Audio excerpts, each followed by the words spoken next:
अगर आपको लग रहा है कि इस हफ्ते ओटीटी पर देखने के लिए कुछ खास नहीं बचा है तो एक सेकंड के लिए रुकिए, क्योंकि सच्चाई इसके बिल्कुल उलट है।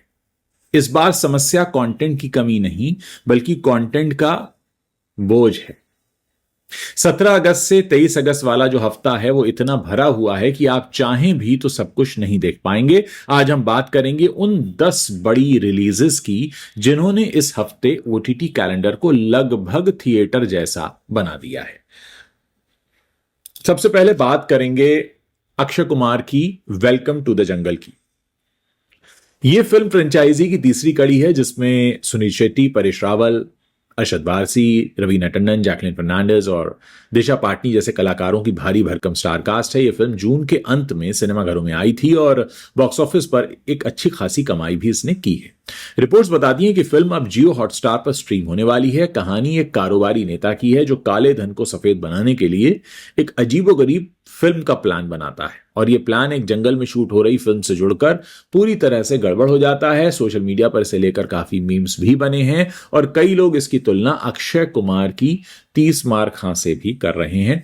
अगर आप दिमाग को तिजोरी में बंद कर दें कुछ देर के लिए और आप इस फिल्म को देखें तो आप इसका लुत्फ उठा सकते हैं। अब बात करते हैं साउथ की सबसे बड़ी रिलीज की। देखिए, थलपति विजय की जननायकन जो अगली उनकी आखिरी फिल्म, माफ कीजिएगा, अगली नहीं, जो उनकी आखिरी फिल्म मानी जा रही है, वो 21 अगस्त से ZEE5 पर स्ट्रीम होगी। और ये फिल्म राजनीति में जाने से पहले विजय की एक तरह से उनकी सिनेमैटिक लाइफ, जो सिनेमाई जिंदगी है, उससे उनकी विदाई मानी जा रही है और इसीलिए फैंस के लिए इसकी इमोशनल इंपॉर्टेंस काफी ज्यादा है। विनोद के निर्देशन में बनी यह फिल्म जुलाई में थिएटर में आई थी और दुनिया भर में 300 करोड़ रुपए से ज्यादा की कमाई कर चुकी है। कहानी एक आम आदमी की है जो अपने परिवार के साथ हुए अन्याय के बाद जननेता बनकर उभरता है और उसका सीधा टकराव बॉबी देओल के किरदार से होता है। पूजा हेगड़े, प्रकाश राज और प्रियामणि जैसे कलाकार भी इसमें अहम भूमिका में हैं, तो एक बहुत अच्छा एक्सपीरियंस हो सकती है। एक आप तो जानते हैं कि साउथ का सिनेमा जो है वो बहुत तरह के एक्सपेरिमेंट करता रहता है। चलिए अब चलते हैं हॉलीवुड की तरफ।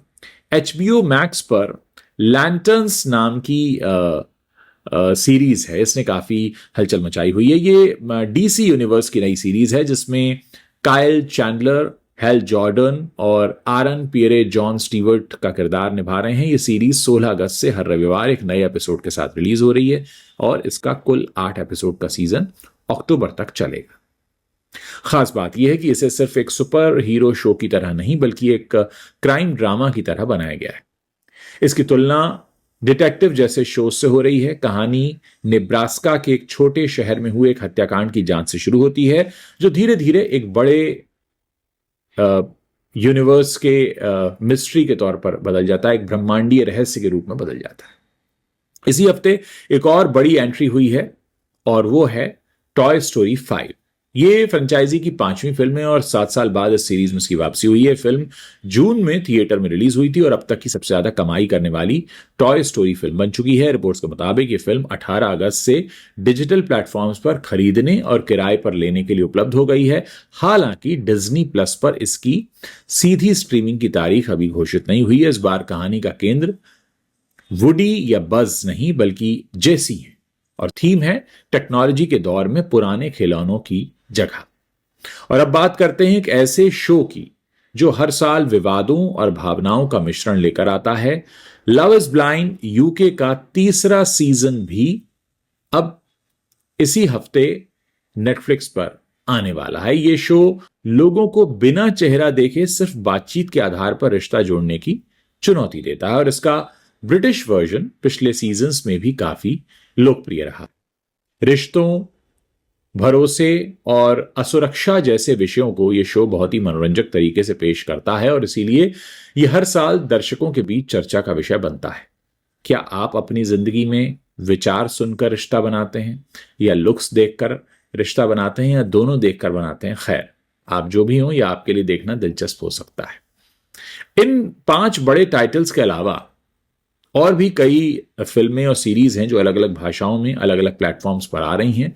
कुछ हॉरर हैं, कुछ थ्रिलर हैं, कुछ रोमांटिक कॉमेडी हैं। यानी अगर आप एक्शन पसंद करते हैं तो आपके लिए कई सारे विकल्प हैं। अगर आप इमोशनल ड्रामा देखना चाहते हैं तो वो भी मौजूद है, और अगर आप हल्का फुल्का रियलिटी कंटेंट देखना चाहते हैं तो वो भी उपलब्ध है। अब सवाल ये उठता है कि आखिर ऐसा हो क्यों रहा है, क्यों एक ही हफ्ते में इतने सारे टाइटल्स रिलीज हो रहे हैं।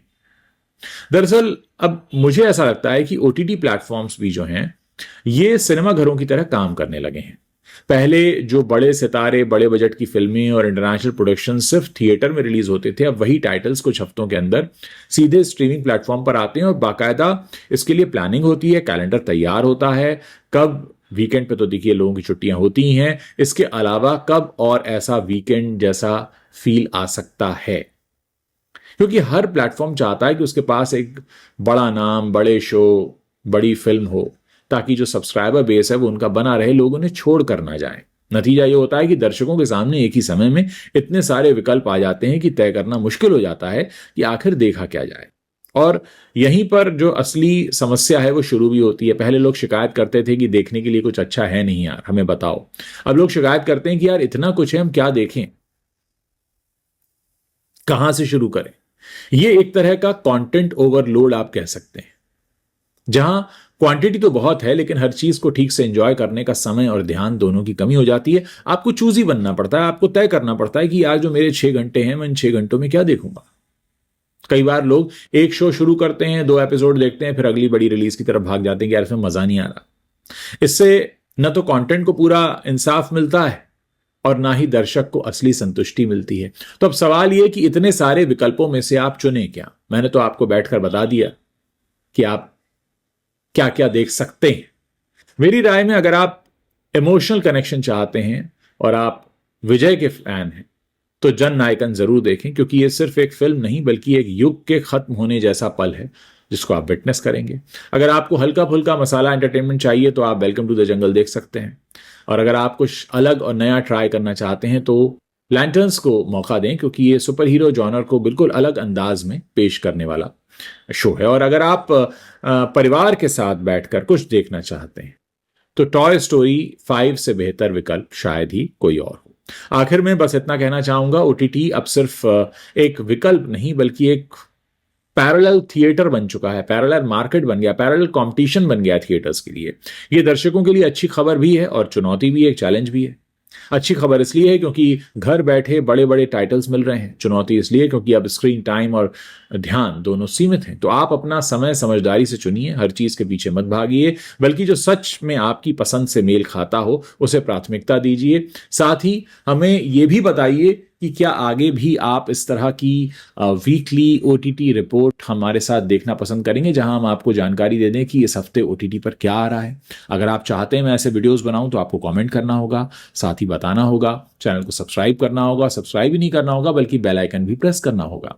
आपको इस हफ्ते की इन रिलीज में से सबसे ज्यादा किसका इंतजार है कमेंट सेक्शन में जरूर लिखिए। वीडियो पसंद आया हो तो लाइक कीजिए, चैनल को सब्सक्राइब करना मत भूलिएगा, बेल आइकन आपको दबाना ही है ताकि अगली बड़ी अपडेट, अगला बड़ा वीडियो आप तक तुरंत पहुंचे। बहुत सारे यूट्यूबर्स हैं, बहुत कुछ पोस्ट होता है, आप तक नोटिफिकेशन पहुंचते नहीं है, पहुंचते रहें इसके लिए थोड़ा सा एफर्ट आपको लेना होगा।